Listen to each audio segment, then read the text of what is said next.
Bienvenue à tous. Vous êtes à l'écoute de la Voix du Père, votre dévotionnel de méditation quotidienne, rédigé par le prophète Eliezer Amos. Le thème d'aujourd'hui est la mystique des paroles. Le prophète nous explique que vos paroles ne sont pas de l'air ou des éléments inexistants.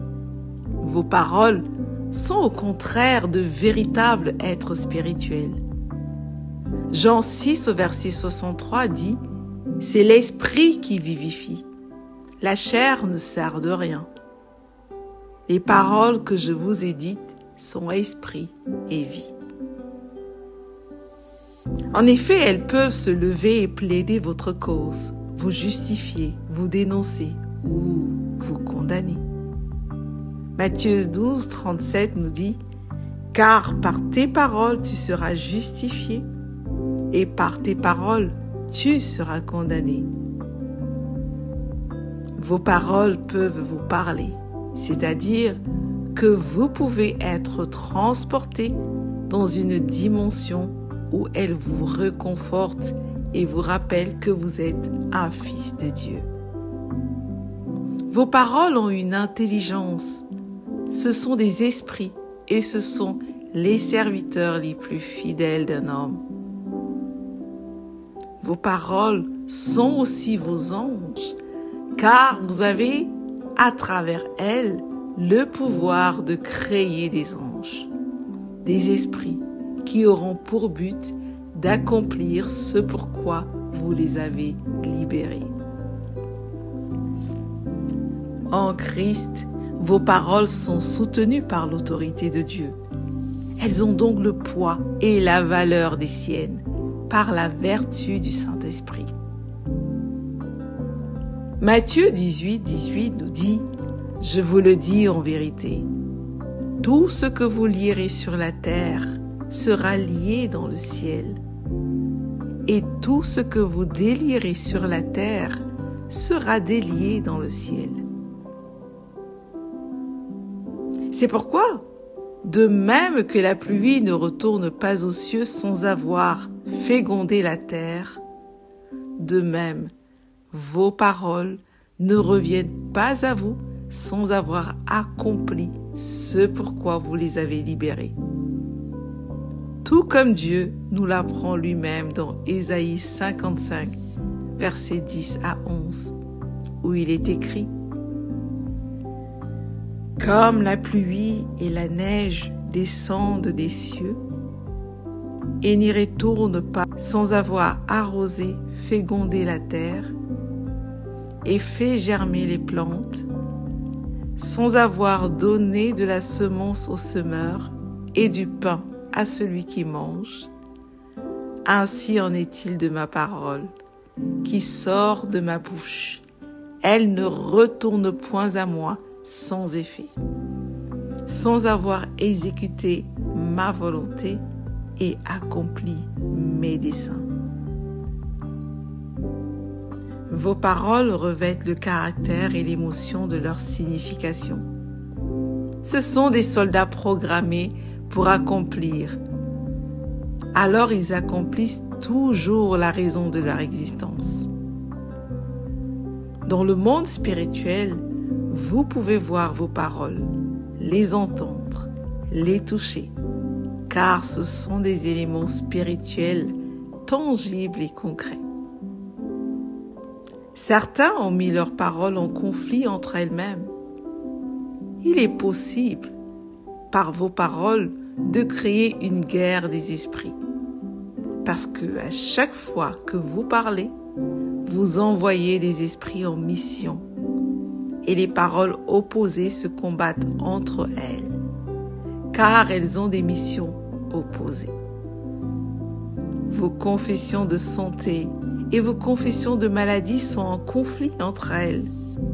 Vos confessions de pauvreté et celles de prospérité sont en guerre entre elles. Alors, prenez garde à ne pas créer des esprits qui vous détruiront. Ne créez pas des adversaires, créez plutôt des aides. des consolateurs, des guerriers qui combattront pour votre cause. D'après Matthieu 12 au verset 36, le jour du jugement, ce sont vos paroles qui se tiendront devant Dieu pour vous condamner ou vous justifier. Il est dit, « Je vous le dis au jour du jugement, les hommes rendront compte de toute parole vaine qu'ils auront proférée.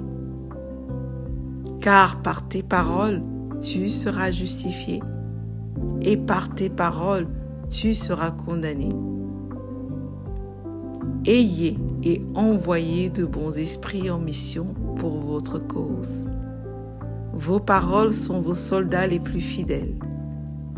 Elles ont le droit de se tenir devant Dieu et de lui faire des rapports et donner des verdicts. Alors utilisez votre bouche et libérez des paroles avec la conscience de ce qu'elles sont véritablement, des êtres spirituels. Gloire à Dieu. Alléluia.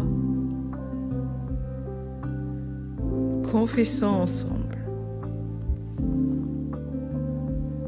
Mes paroles sont en mission, œuvrant partout pour mon bien. Mes paroles aplanissent mes voies. Mes paroles sont mes soldats les plus fidèles et les plus fiables. Mes paroles plaident ma cause. Mes paroles sont au service du bien et de l'amour. Mes paroles sont au service de Dieu. Alléluia. Prions. Père céleste, merci pour la capacité extraordinaire que tu m'as donnée de créer et d'enfanter des esprits par ma langue. Mes paroles sont de véritables esprits à ton service, à celui de la justice et de l'amour par la puissance du Saint-Esprit. Merci Père, je te suis éternellement reconnaissant au nom du Seigneur Jésus-Christ. Amen. Merci d'avoir médité avec la Voix du Père. Partagez-nous vos témoignages, vos questions et vos sujets de prière. Devenez partenaire de notre ministère et contribuez à diffuser la parole de Dieu jusqu'aux extrémités de la terre. Pour nous contacter, trône du Saint-Esprit @gmail.com ou au 221 78 123 54 68. Que Dieu vous bénisse abondamment. Shalom.